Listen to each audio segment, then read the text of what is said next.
ESPN released a 7-round mock draft where we have all the Jets results, and it's time to react to them. Let's roll, baby.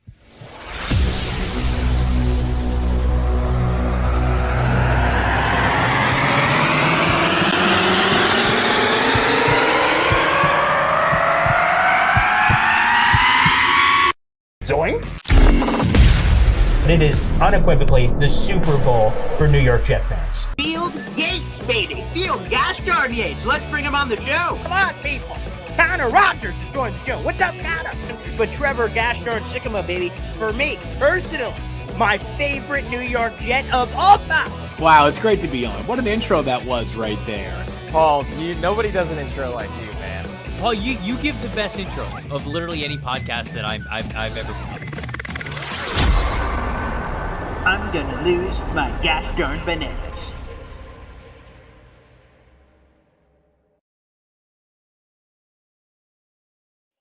Hey, what's poppin', everybody? Paul Esden Jr., a.k.a. Boy Green. I'm the New York Jets digital reporter for Heavy.com. Welcome to Boy Green Daily, a daily New York Jets video show, also available wherever you get your podcast. And it's time to talk.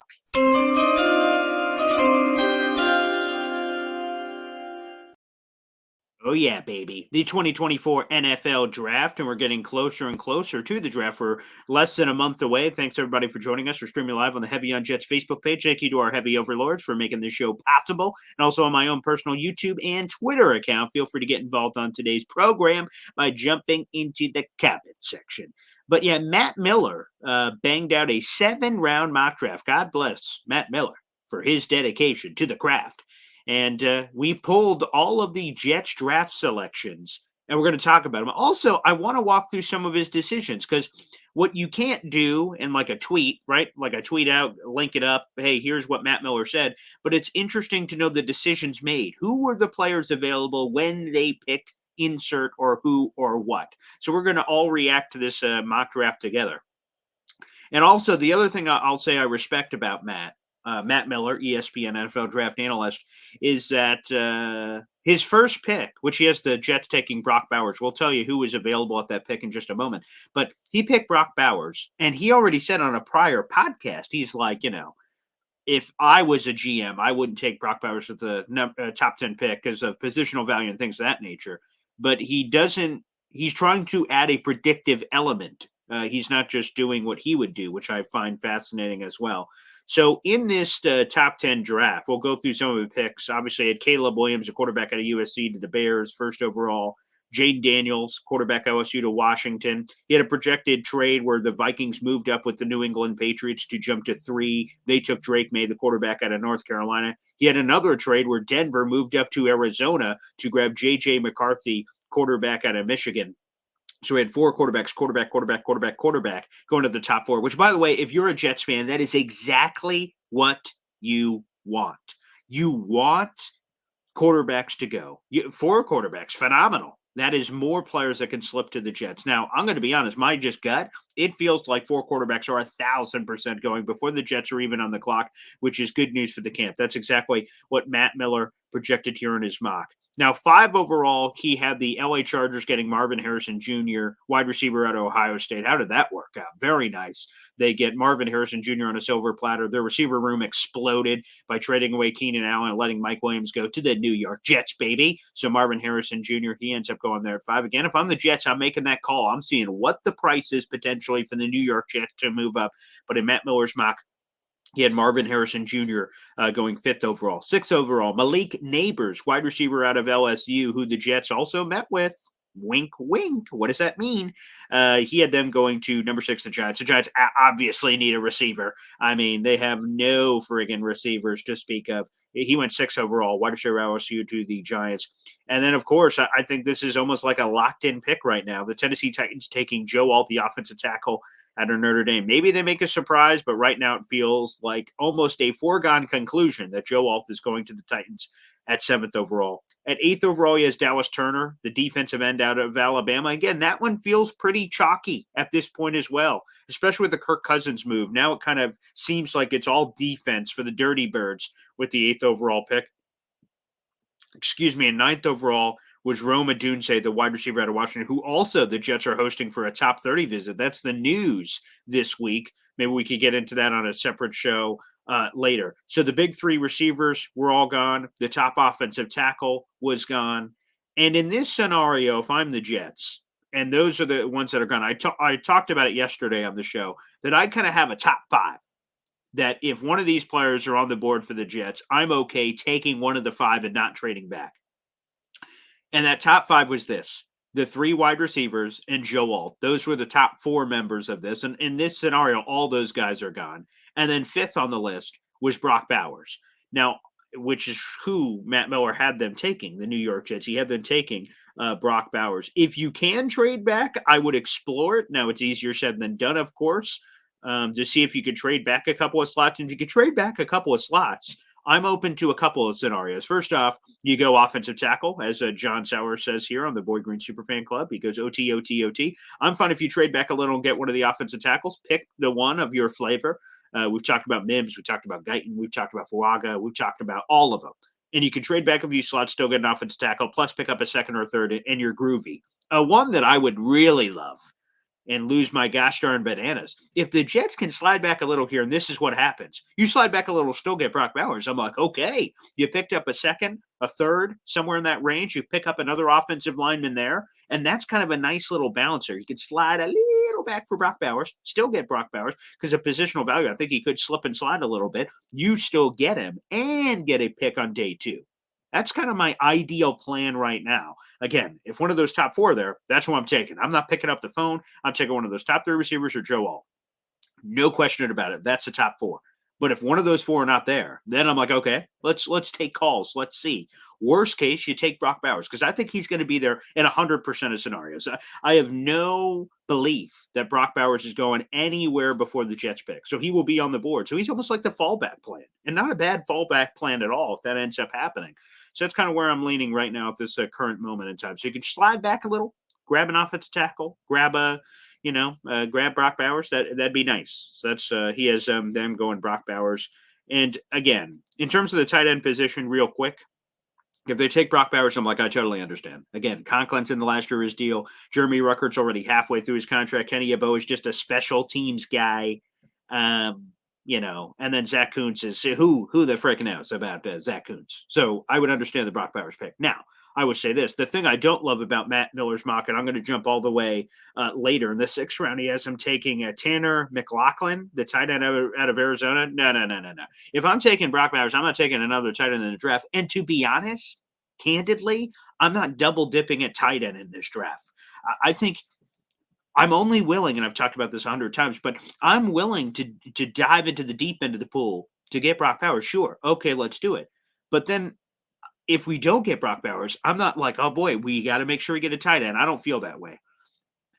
Brock Bowers is such a unique player that I'd be willing to move and groove for Brock specifically. But I don't think they have to go crazy at the tight end position. I'm fine if they just kind of roll with what they have from that perspective. So the sixth round double dipping a tight end, didn't love that strategy from Matt Miller. Did not like that. And he didn't obviously include trades. That would have been crazy. A 7-round mock draft including trades, it would have been hard to keep track of. But let's skip. So he ended up with Brock Bowers. Let's go on over. Let's see, Johnny. I'll try to take a few questions here in between all my ranting about the 7-round mock. Let's go to Johnny here. Boy Green, what about if we trade back into tackle, get a second-round pick and a fourth to jump back to the back end of the first and pick up Lad McConkey? Jets win the draft. Wow, that is wildly creative. I'd have to see, so here's the thing. If we trade back to get a tackle, you're probably trading anywhere between like 15 and 18. That second-round pick is hovering around the late 40s, 50. Is a late 40s, early 50 in a fourth enough to jump back in the first round? Oof, I'm not sure. You might even have to go with your third and then get to the top of the first. I don't have the draft value chart in front of me, but that's a lot of movement. I like the creativity. I'll just say that off the top, Johnny, that I love the creativity to get back in there. And I think I know what my show theme is going to be tomorrow, because I'm writing a piece about it right now on Heavy on Jets. It should be up after Boy Green Daily is finished. I think it's a warning to the Jets about sticking and picking and not being trade creative. I think there's a warning in Jets draft history past which is a cautionary tale of Jets don't do this, don't do this. And I think we'll talk about that on the show tomorrow. So I won't spoil that article I'm writing, but yeah, I want trade creativity. Any of that is fine. John Sauer says definite a trade back is smart. Again, it takes two to tango. So everyone wants a trade back, but as Zach Rosenblatt said, he's kind of skeptical on the Can't Wait podcast of whether or not they will be able to trade back, and there are legitimate options on the table. So TBD there. I can't really, I can't confirm or not whether or not that's going to be possible, but TBD. TBD. Jared B. What about if we don't get the pick in on time, lose the 10th pick, and with the 11th pick, we go defensive end, which, by the way, that has happened in past. That was a Ravens-Chiefs back into the first round a couple years ago. It was a bunch of years ago now because I'm old. But they didn't get – or they agreed to a trade or something, and they didn't get the pick in time. And if you don't get the pick in time, so in this particular case, because New England, I guess, traded with Minnesota, they would then be on the clock, and you'd have to wait to the next pick, and then it would be to you. That's how the rules work. So that's pretty crazy. Cool Kev. Hey, Paul, where in the world did you buy that hat? Looks awesome, brother. Yeah, it's one of my favorites. I'm going to be honest. Most of the hats I get are normally gifts, and this was one of them. It was with the Support the Troops package. I'm also wearing the Support the Troops jersey for those who are watching as well. It is one of my favorite Jet hats I have, and I always get compliments when I have it. So thank you, Cool Kev. Yeah, it's pretty cool. But normally the places people go for these are either NFL Shop or New York Jet Shop, which, by the way, quick detour, that now that you brought it up, Cool Kev, on the channel, the Jets branding should be coming in terms of the rebrand and stuff. Now, the Lions are dropping theirs on like April 18th. Let me just please say, because I have not seen the Jets announce it yet, please don't wait all the way to April friggin' 18th to do this logo brand reveal. Please. My father, every year, his birthday gift to me, because my birthday is in the middle of the draft, he normally gets me the Jets draft gear, like a Jets draft hat and the Jets draft shirt or hoodie or something. And I still wear I was just wearing the Jets shirt. Or excuse me, let me recap that because I'm speaking too fast. My dad got me the Jets draft hat hoodie combo, and I was wearing that yesterday, and I love that look. So, yeah, that's cool. But if the Lions are waiting all the way to the 18th for the brand reveal, that means you can't buy it before April 18th, and the draft is a week later. So please, Jets, don't wait that late, and we're not getting the gear well ahead of the draft. So they said they're dropping it in April, and April is in a couple days. So, Jets, get your crap together, baby. That's all I'm going to say. That'd be infuriating if they wait all the way to the end of April for no apparent reason. Don't put it on top of the draft. Let us appreciate the brand, and then let us appreciate the draft. Let's put them right on top of each other. It makes no sense. Snowball. Paul, when does Zach leave? Pre or post draft? I think it's option C. It's during draft. I think that's where it's probably going to happen.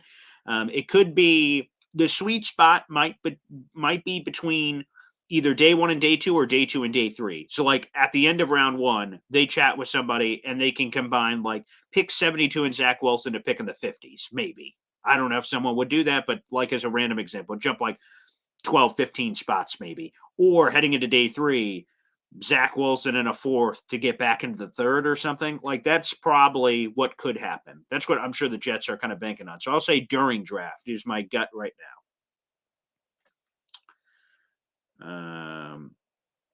Paul A. Esden Sr., my father chiming in. The Boy Green embarrassment segment tomorrow will be the origin story. The origin story. Oh boy. That sound. Tune in. What a tease. What is he, the professional here? And I'm just some slap? What's happening here? Someone giving teases on Boy Green Daily about another show tomorrow? Oh boy. That could be an issue. Yeah, why did you guys get this embarrassment segment going? Why did the fans ask for this? This is not good for the brand. This is not good for the brand. Who came up with this? Unbelievable. Boy Green are pants optional. You guys are freaks. That's just what I want to tell you. You guys are a bunch of freaks. Anywho, back to the draft.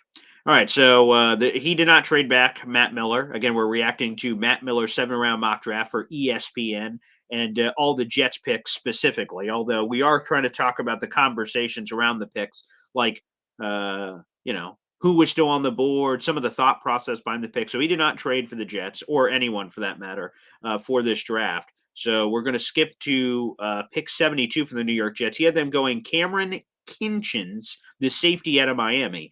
I think this is a little aggressive for safety. It is a need. It is on there. There's no question about it. Like, they have Chuck Clark, but he's coming off a torn ACL, and they have Tony Adams, who I like a lot, but they could use another safety. And here's what Matt Miller had to say about that. Kitchens could come in and immediately push free safety Tony Adams with his ball skills, 11 interceptions over the last 2 years, and ability to play post safety, which would be interesting. But safety, I just feel like that's something I would wait on to the fourth, where you have a double dip of fourth rounder. So let me see the other players that ended up going around. Like Brendan Rice goes a few picks later, the Las Vegas Raiders. That's someone the Jets have done a lot of homework on. He is, the son of Jerry Rice. That's a player that would be kind of intriguing as another wide receiver. You can't have enough offense. I don't give a flying hoot if they go Brock Bowers first. I'd still go wide receiver 3. I'm trying to look at some other picks that Matt Miller had going after. Corner is a sneaky one, depending on what they do with DJ Reed and Michael Carter II. So watch out for a corner sneaky need in the third round. I know we've had a lot of Trey Benson fans. I'm not sure they go running back that high, but that could be a surprise, I suppose. But Trey Benson's been a popular pick. I see Bo Limmer, the center out of Arkansas, goes a few picks later. You have Jalen Polk. I know there's a lot of people high on him. Wide receiver out of Washington. He went to the Dallas Cowboys with the 87th overall pick in Matt Miller's little mock here. Jermaine Burton, wide receiver out of Alabama. That was a Trevor Sikkema Jet special when he joined us a bunch of weeks ago. There's Jeremiah Schroeder Jr., the linebacker out of Clemson. Another sneaky need. Some interior offensive lineman, Zach Zinter. This is the player that Woody brought up yesterday. He goes in the third round here, although with that devastating injury, I think he's going to go a lot lower than the third, but TBD, we'll see. I mean, it was a nasty injury. So that one's a little TBD. I have Pooney from Kansas. Javon Baker's another one people like, the wide receiver out of Central Florida. Blake Fisher, offensive tackle out of Notre Dame. Like Kyron, offensive tackle out of Yale. Yeah, like I'm seeing all these picks in the third round. I'm like, oh boy, I would have preferred a lot of those over the safety, personally. So, a little bit there is coming up. Next week, Paul Baby picks. Oh boy. I don't know where he's going to go. He doesn't tell me what these segments are. No offensive tackles at 72. Yeah, there's a few that went after that are not too shabby. But again, obviously, if you miss the offensive tackles early, it falls off real quick. You might be better going guard, Jet Orange, who commented on YouTube. Oh boy, Johnny's hoping that the phone lines are open. Yeah, well, my dad opened them up last time. I think we'll open them up at the end of the show for tomorrow. NY Jets FL says, Paul, I can see Zach in a 4 for another team 6. There's just no way. There's no way. Now, the money's important if the Jets can get it off the books, but I'm not willing to drop down 2 rounds. Like maybe it's pick 134, which is almost a 5th rounder. It's the 49ers have the last pick in the 4th round now because of their penalty. If you go Zach and that to slide back a little for someone to just eat the money as a salary dump for a 5th, I'd do that, but I'm not dropping from the 4th to the 6th. There's no way. Especially if it's the early 4th and you drop to the 6th. That could be a near 3-round drop. I don't think so. We'll see. I suppose. All right, real quick, I will drop the invite link for anyone who wants to call in to talk about this mock, and then I'll just read the rest of the picks because you guys can react. There's a couple of other interesting ones in here, but I'll put them up real quick. I'll put the invite link up for people who want to join the show on YouTube. I will allow you guys to do that. 1 second, we're putting that up here. Let's see here. Okay, let me drop that in for you guys, and we'll take calls for a few more minutes, and then we'll wrap up the program. So, okay, here's the video call-in link. Okay, there we go. Just put it in the chat, everybody. Okay, and that is now officially the pin message. So, okay, if any of you guys want to call in the green room, click that link. It's pinned to the top of YouTube. If you're watching on one of the other platforms, Facebook or Twitter, you'll have to hop on over to YouTube. It's youtube.com/boygreen25, baby. So make sure. Yeah, everyone says, here comes Johnny. Johnny is committed. I can appreciate that. But if anyone else wants to, break the seal, feel free. On our post-game shows, I'll give a lot of credit. We've had a lot of different people calling to the post-game shows, which I've really enjoyed. So, yeah, keep them coming. But it's probably Johnny. But I appreciate it. Hey, man, Johnny or anybody. I know No hating here. Anybody can pop on the show as far as I'm concerned. How about you, Snowball? You're joking that it's going to be Johnny. What about you, Snowball, popping on, or just put like a Snowball logo? Okay, my father says it's him for the jet hat and gear. Yes, normally it is. This hoodie, it's funny. I don't think I've ever admitted this, but this hoodie I'm wearing, I actually have two of these. I'm looking at the other one. It's hanging up over there. My father and my future mother-in-law both got me the same hoodie for Christmas a few years ago. So now I just have two. So just rotate them. So people probably think I'm gross when I wear this hoodie a lot. They're like, "What the?" I'm like, "No, they're two different hoodies." They're like, "Sure it is, pal." So yeah, actually, my future mother-in-law and my father both actually got me this same exact hoodie. It's over there on the wall, so I keep them fresh because I get to wear them out all the time. So it really extends the shelf life. Very nice. But this hat is probably definitely my father. There's no one. So I appreciate that. Anywho, let me get to the rest of the picks. All right, so here they are. This is the full 7-round mock from Matt Miller. Make sure you guys check it out. You can check out the full thing on ESPN.com. I'm reading it off my tweet. The first round, the Jets selected Brock Bowers, tight end out of Georgia. In the third round, again, there's no trades in this, Cameron Kinchins, the safety out of Miami. In the fourth round, Jamari Thrash, wide receiver out of Louisville.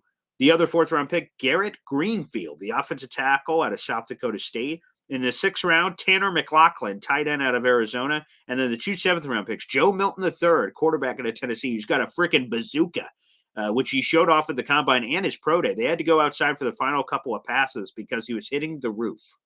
Well, okay. That's an intriguing guy. And then the final pick was Brady Latham, the guard out of Arkansas. So that's your picks, baby. Again, the things just real quick that I hate, a double dip at tight end I think is ridiculous. Again, if you're going to go tight end, Brock Bowers, great. Never touch tight end again. I don't like only two offensive linemen in this draft, and the two come in the fourth and seventh. I would have preferred earlier. So third round and offensive line dip would have been very nice, or go wide receiver earlier. So that's a criticism. I like the late round quarterback. Sure, that's fine. I'm all for it. A developmental piece. But yeah, I guess that'd be my main criticism of looking at this mock right now, is that for sure. All right, we got an interesting view here. Let's go to the phone lines. NY Jets FL, baby. It looks like he's on the road. Okay, let's bring him in. What's up, brother? Paul, good morning. How are you doing? Yes. Excellent. How are you, man?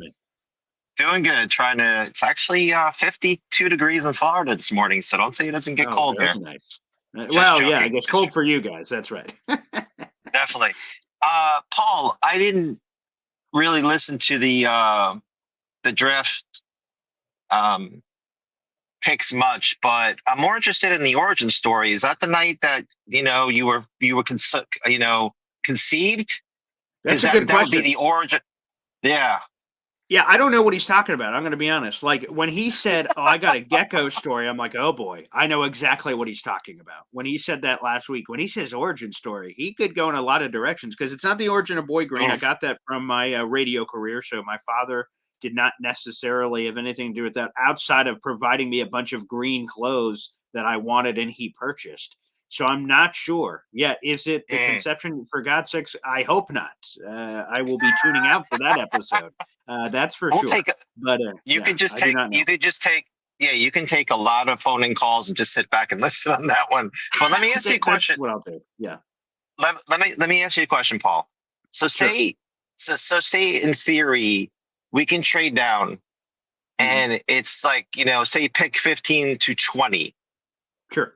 And I can see a group of offensive linemen with the same grade at that point. How are you going to pick one of these guys? To me, that's like a dart throw. I just don't know how you're going to come up with one guy. Maybe you get two guys in that group of 8 where you're more comfortable with. Yeah, see, that's where I'm at too, NY. I'm there too. Where I hope Douglas feels a lot differently because I don't think there's a legitimate like how I look at that group, that next tier group. So you have Joe Alt and Fashanu and Fuaga and a couple of those guys that people all feel great about, and then there's this cluster F of Mims, Guyton, this guy, that guy. I mean, Patrick Paul, and that's going even to the early second. But there's just this cluster of all these dudes, and to me, I can't really separate them. For me, it's like I don't know. It looks like a lot of fruit in the basket. I don't know if it's an orange or an apple. I'm like, okay. So I'm hoping Joe Douglas doesn't look like that because to me, that's like lazy analysis. Yeah, those guys are kind of the same. Like, there's no way. So hopefully he has some level of conviction. Like, maybe it's 3 of those guys. I feel great. And if I trade to here, mathematically, one of those guys still has to be there. So I'm hoping that's the smart play, because your 15 to 20 range, according to the draft value chart, is in between a 3rd round pick and a 2nd round pick of return, if you're just basing it off the value chart. So I don't want them to trade back just for giggles to say, yeah, let's get that 2nd round pick. But if they do have a plan, like, hey, any of these 3 or 4 players, and we trade back 3 spots and we pick up an extra 3rd, and then you have a 3rd and 3rd, and maybe you can move up with those. Like, that's where I want them to go. I do not want to trade for the sake of a trade, because I'm going to be blunt. I can't separate myself from all the 2nd and 3rd tier offensive linemen. To me, they all look the same. Exactly. Then my point is, I'd rather take, excuse me, I'd rather trade down, say, maybe to the Eagles spot if they want Brock Bowers, excuse me, get a 2nd rounder, and then I would take maybe the 4th or 5th best wide receiver over the 8th or 10th best offensive tackle. And because at that point, you might as well take the 2nd rounder or the 3rd rounder and take an offensive lineman. Because, I mean, it's whatever level you're grading them at has got to be lower. And then, like you said, you really want to go get Ladd McConkey, you can either go back in the 1st with your 2nd, or I don't think he's going to fall much in the 2nd. He's going to be very early in the 2nd round or late in the 1st. I could see. Yeah, that guy is so talented. I mean, it's so under the radar talented. You watch his film, the guy's crisp route running, great hands. Just, I mean, it's Georgia. You can pick a lot of guys from that team and just say these guys are NFL ready. Yeah, see, that sales pitch is why I agree with you, why I think it's hard to convince your fan base. You trade back, you're like, we got the 9th offensive tackle. Don't worry, guys, this guy's great. We're like, okay. And then the people that say quarterback, you're like, if it's the 5th guy at 10, right? Like, they shock the draft and pick, I don't know, Bo Nix. Like, he's the 5th guy. They're like, oh, don't worry. Excuse me. He's going to be great. We're like, I don't know, man. So, but to your point, if you go 4th or 5th receiver, because the receiver class is so rich, it feels like that 4th or 5th in the right year probably could have been much higher in the rankings if it wasn't this crazy class. That's an easier sales pitch to me than some of those other positions once you start getting deeper into the rotation. I agree. That's the way I would go. But I mean, I'm just a regular guy with a Bucs jersey, even though I'm a Jet fan. I'm actually a Jet fan. This was a Christmas gift, and I use this for work. I don't want to ruin my jet skier. I'm not gonna ruin my jet skier, Paul, working. You know what I'm saying? I roll out of bed. Sometimes to go to work. Yeah. Right. You have other callers, or can I? Yeah, we have one other caller here. But if you have something else, feel free. Nah, I don't have much else. I got to go load my truck up. So, all right, Paul. Thanks, we'll brother. see you tomorrow for your dad. Yeah, we'll see you tomorrow for your dad's origin story. I'll be there early. See you, Paul. Okay, can't wait. Yeah, thanks. NY Jets FL joining us on the show. MJ Dunn asked, how many embarrassing stories before Paul Sr. gets banned? I can't ban my father. Although if we were on Survivor, I was just watching Blood versus Water a few months ago. I might vote his ass out. Off the island. But that's neither here nor there. He can, well, I guess, actually, let me not just speak out of turn. Let's see what these embarrassing stories are before we start making decisions. So, DBD. All right, let's go to it. It's almost like a bat signal goes out, and the people, when I say, hey, it's time to call in, everybody, everyone goes, it's going to be Johnny, teacher's pet Johnny. He's calling in. Well, hey, man, he shows up. There's a participation trophy here. So I respect it. So, okay, next up on the line here, Johnny calling in. What's up, Johnny? What's going on, man? Hey, Boy Green, that guy, he's a mole, bro, for the Buccaneers organization. Yeah. I'm see what he wears? Vibes. Yeah, I'm getting those vibes too. Yeah. He's trying to get what we're going to pick in the draft, trying to see what trades we're going to go. I mean, I know he reads Boyd Green's heavy digital reporting in the mornings. Sure. Yeah. Seen it with my own eyes, me and Snowball. Wow. He's doing some digging. I see no ticking, a little He's reporting back to One Bucks Drive. Not great. Exactly. The headphones that he wears are actual two-way headphones that go into the organization for the Bucks. That's neat technology there. Wow, multitasker. Look at him. We're loading his truck. loading his truck with filing cabinets of information for Tampa Bay. It sounds like. Exactly. I mean, Watergate has nothing on that guy right now. That's true. That's true. But Hey, dude, yeah, it's all right. Go ahead. My biggest thing, man, is like everybody's saying that, Joe Douglas, his job's on the line. He needs to go ahead and do this and all that.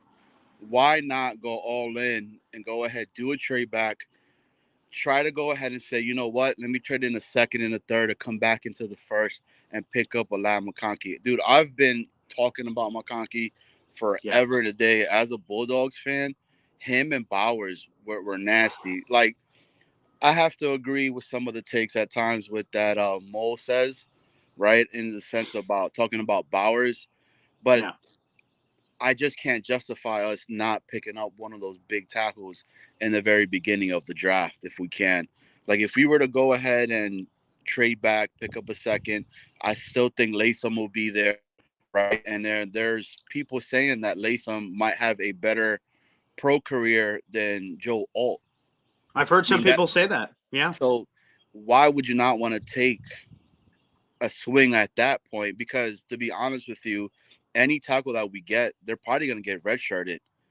Probably. I mean, as it's currently standard, yeah, they have to outside of injury. So, yeah. And the Jets have never done something like that. And you see all these other teams that consistently do something and then have just years and years and years of enjoyment of having a line that's been steady and just doing really well for them.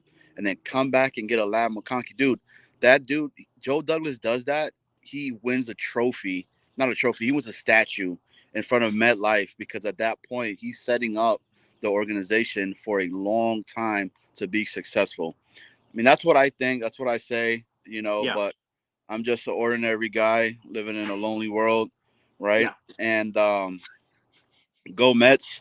It's Mets opening day for the Long Island. Yeah, no, sorry for the delay on that. That was anticlimactic. My radio partner's a Mets fan. I was like, opening day. He's like, no, rained out. I was like, oh, geez, I'm so sorry. So delayed, but, all good things to come to those who wait. So good luck to your Mets, pal. Hey, it's all good, man. I mean, maybe that means for us because we win like every single opening day game. Maybe this is the year that we take the World Series again. Nice. What's been since '86. The last time we won it, I wasn't even born yet. So, okay, we need more Mets love. Let's send it out. Let's speak it into the universe, Johnny. Let's speak it to the universe. And I can't wait for your pops to get on tomorrow. I'm gonna ask about questions I have. Who was Boy Green's first girl, and who was she when he brought her over to the house? And how was this sit down with your pops? Because I think there's a lot of sit downs you would have with your dad. That there was. So keep those questions coming. Those lines will be open. Yes. I appreciate you, man. Have a good day, brother. All right. You too, Johnny. All right. Oh, Johnny. And One Buccaneers Place, apparently, is what it's called. And let's go to the phone lines one more time. And this is a legend. This is a superstar. This is a guy that I've heard is Adam Schefter's best friend. So let's bring him in. It is Connor Long of New York Flight Jets Talk, gracing us with his presence. Wow. Friend of Adam Schefter, Connor Long. How are you, sir? I'm doing well, Boy Green. How are you? Connor, you might want to turn up your mic or something. It's hard to hear you. Can't really hear you. Let's see. It sounds like a whisper. Yeah. Oh, maybe you were on the phone with Schefter. You didn't want us to overhear it. That would make sense. I understand. You're a little quiet, pal. You got me better now? Oh, wow. Okay, there you go. Booyah. Okay, whatever you did, that worked. Okay, yes, sir. Connor, what's up, buddy? I'm doing well. How are you?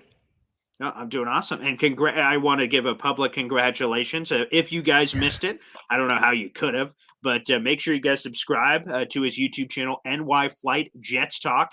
Connor is having, I'm going to be honest.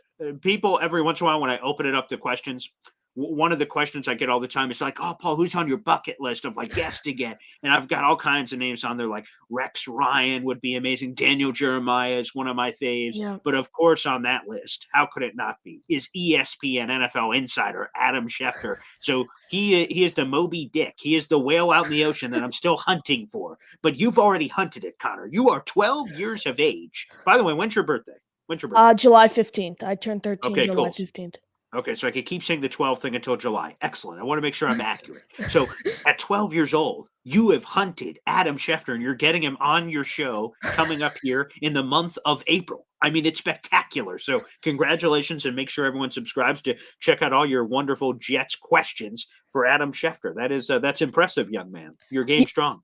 Yeah, so it was confirmed last night. It's today at 12:30 is the interview. Oh, wow. Oh, with today. Schefter. Oh, Today, okay. yeah. All right. Oh, But, okay. Congrats. one Jets point, and then another thing that Johnny mentioned.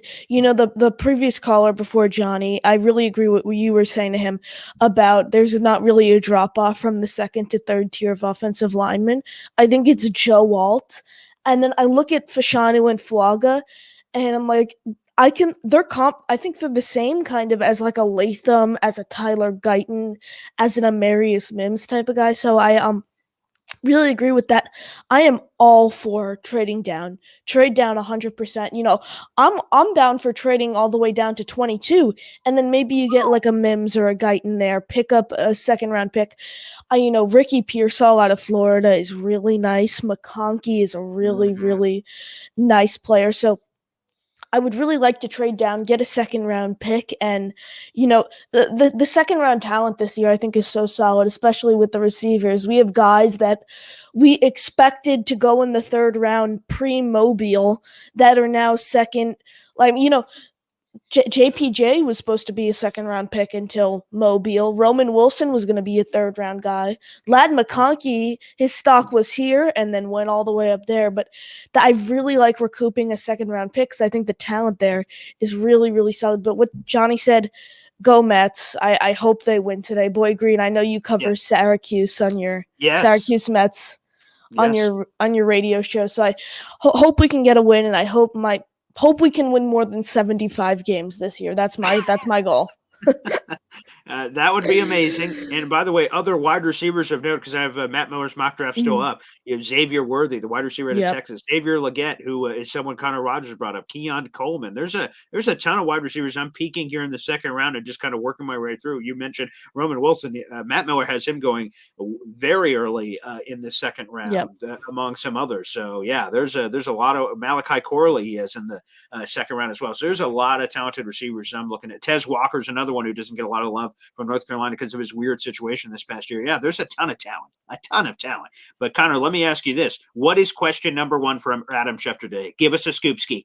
Do you have so first off, what's your first question? And number two, I guess what's the best way to say this? How much of your interviewing skills are like you just prepare your questions, and then how much of it is like listening and follow up, and he says something interesting, and I go, whoa, we need to investigate that, Mr. Schefter, whoever you're talking to. What's your interviewing style, sir? So my style is that I tend to not really write down exact questions. Okay. I write down points of the points I want to touch on and have like a conversation versus just asking a question, have him give his answer, and then go to the next question. I like to add points and a lot of this stuff, it's hard for me sometimes to jot down actual questions because a lot of the questions that I ask in interviews are follow-up questions from the previous answer based on, like my whole interview with Trevor Sikkema, I had like 2 points written down, and the rest in that 35-minute interview or whatever it was, they were all follow-up questions. So follow-up questions are the way to go for me. I love that. So that's awesome. And by the way, so what is question number one for Adam Schefter? What is number one on your bullet point list that you want to ask the overlord Adam Schefter? So I basically what I did was I put down some points that I wanted to touch on. I didn't write down specific question. It's gonna be a 15-minute interview, so I only wrote down a few things because I wanted to get some follow-ups too. But I really wanted to touch on what it was like, what the environment was like at the owners' meeting. All this Zack news coming out, basically recapping the offseason, stuff like that. All offseason and draft, the flexibility, and what he's hearing about possibly adding like a Dobbins type of guy. What's happening in the building right now? Can I submit one question? Can I submit one right now? Let me write this down. Okay, yeah. Make sure you get your pen and paper. I'll put it in when the are notes. the Jets? Okay, here it is. When are the Jets trading for Devontae Adams? I want Adam Schefter to tell us the date. So he's going to be like, it's October 29th, right before the trade deadline. When are the Jets trading for Devontae Adams? Because obviously it's happening. I just want to know when. And Adam Schefter would know that because he is a information overlord. So if you can specifically ask that specific question, I'd really appreciate it, Connor. Thank you. Of course, Yeah. I appreciate. Thank you Yeah, for having of course. me, and have a great rest of your day. All right, you too, Connor. I love it. All right, we got one more caller in here. All right, let's go to maybe this could be Batman, Bruce Wayne, joining us here.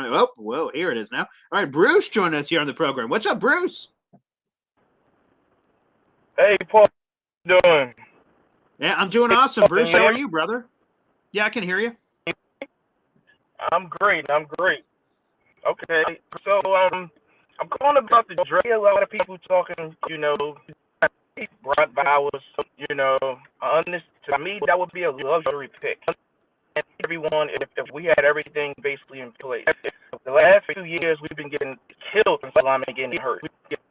Why would we, older offensive linemen, not take advantage of the offensive line draft and take the best offensive line at 10? I understand trading back spots, maybe getting a second or a third. We have to go offensive line. We have a history of, as soon as one of these, either Morgan Moses or Thomas get hurt and Carter Warren or the guy goes in, we'll be, Jet fans gonna be crying. Why didn't offensive lineman, or why didn't Joe Douglas get some veterans behind him to protect Aaron Rodgers? We have a couple years to do this with Aaron Rodgers, so let's advantage. Yeah, I think I heard it. Your phone's breaking up a little bit, Bruce, but I think that you said if Jets don't go offensive, like fans that are saying, hey, the luxury pick of like a Brock Bowers, they go there. They will be crying in a bunch of weeks during the season when offensive line injuries inevitably hit, and we'll be like, boy, probably should have ate our vegetables at dinner time, and then we would be prepared for that situation. I feel like I'm picking up what you're putting down. That's exactly what I'm calling. Exactly. Any other year, I'd be like, you're right. Let's trade up, let's leak neighbors, or Marvin Harrison, or whatever. But the last few years have had anything is we could never have a good offensive lineman. I believe we can get a weapon during the season. It's easy to get a weapon during the season, good offensive lineman. So let's make sure we have that offensive line intact so that we can repeat of the last 2 or 3 years. Yeah, that makes sense. That's a good point. That it is a little easier, as I'm translating here for some of the people in the chat, that some of it is pass catcher, because I was just kind of joking with Connor about not joking. I kind of want Devontae Adams, so let's have, when the Raiders implode, let's go get him. But yeah, you're right. The offensive linemen are harder to acquire, although the Jets did trade for Morgan Moses, obviously. So every once in a while you can get creative and get a wide offensive line trade, but more times than not, you have to kind of home grow your offensive line. You got to plant the seed, you got to water it, you got to nurture it, and get it ready to go. So protection for Aaron Rodgers should be modus operandi number one for the New York Jets. So Bruce, you make some compelling points. Thank you. Thank you. I listen to your show every day. Let me join. All right, awesome. Of course, Bruce. Anytime, pal. You bet. All right, there you go. Another skill is interpreting that call, which had a few issues, but hey, that's what we're here for. Wow. Well, thank you to the over 400 people that joined us here for a Thursday episode, including Connor, who's apparently talking to Adam Schefter today. Whoa, missed that news. Okay, cool. Make sure you guys check out Adam Schefter on Connor's channel coming up in a couple of hours. That should be pretty cool, depending on whether you're watching live or after the fact. Again, we got over 100 people on YouTube. Make sure you guys like the video, hit subscribe. If you enjoy the channel, like Bruce and some of these other people and a bunch of the commenters, if you enjoy the channel, make sure you like the video every day. It helps the algorithm, helps the show, helps keep the lights on. Also hit that subscribe button, baby. And appreciate it. Shout out to Matt Miller for the juicy 7-round mock draft. Tomorrow on Boy Green Daily, my father joins, apparently for some sort of embarrassing origin story. That should be interesting, and we'll see it. So today is a beautiful Friday, I do believe, because someone just asked if it's Thursday. Yes, it is Friday. Okay. I thought I was on crazy pills there for a second. So yes, Friday. It's a Friday show. Tomorrow morning, my father joins for a little hop-on-pop action. Looking forward to that. So thank you, everybody. God bless. See you later. and enjoy the day and enjoy the baseball. Go Mets. I have to go to a Syracuse Mets game here in the afternoon, but go Mets for the other ones. We'll see what that is. Thanks, everybody, for tuning in. We'll see you next time. Take care.